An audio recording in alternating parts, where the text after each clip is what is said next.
Olá, boa tarde. Hoje eu queria falar um pouquinho com vocês sobre a questão inalatória dos óleos essenciais. Existem três formas, né, da utilização dos óleos essenciais, que é a inalatória, né, a do uso tópico e também a injeção dos óleos essenciais.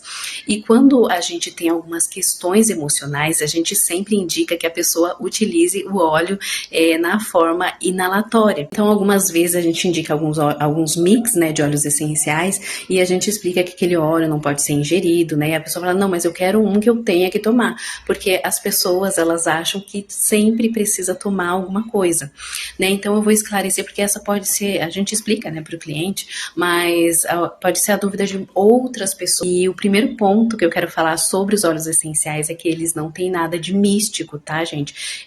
Deus fez o nosso corpo muito inteligente e ele tem várias formas de receber as ervas e as plantas que foi Deus que deixou para o nosso corpo, para o nosso organismo e para os tratamentos. Esse é o primeiro ponto, né? Que óleo essencial não é místico, não é uma bruxaria, não é nada disso. Eu sei que existem pessoas que às vezes ficam com medo, né?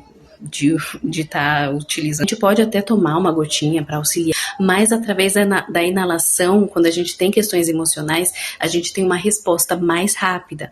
O que acontece? Dentro do nosso nariz, a gente tem os receptores do nosso sistema límbico. Nosso sistema límbico, ele regula as nossas emoções, as nossas sensações. O sistema límbico, ele fica lá no centro do nosso cérebro.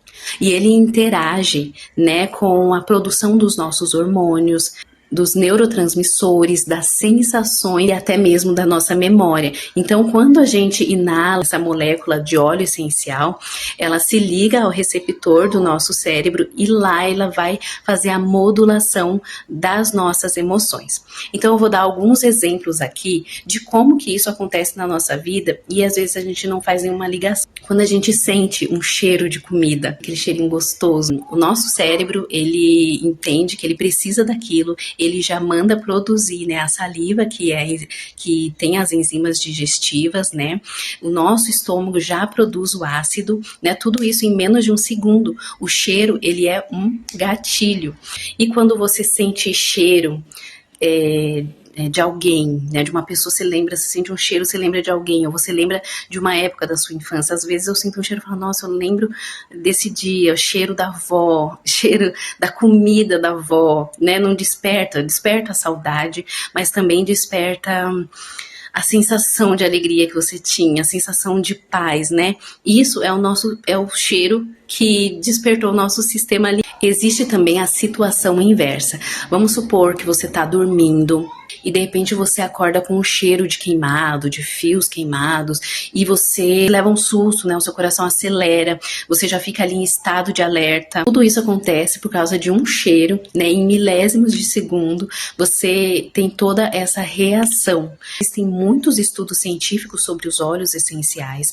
Deus, quando ele criou o mundo, ele criou as plantas e as ervas para que fossem os nossos remédios, né? O óleo, ele é algo colhido da natureza, ele é extremamente puro e concentrado, então não tem por que a gente questionar algo que Deus criou, né? Eu sei que eu não vou ficar incentivando não tomar remédio, não é isso que eu incentivo, mas tem soluções naturais que não têm efeitos colaterais, né? Deus pode até ter dado sabedoria para o homem criar o remédio, mas nada do que o homem criou é melhor do que aquilo que Deus criou.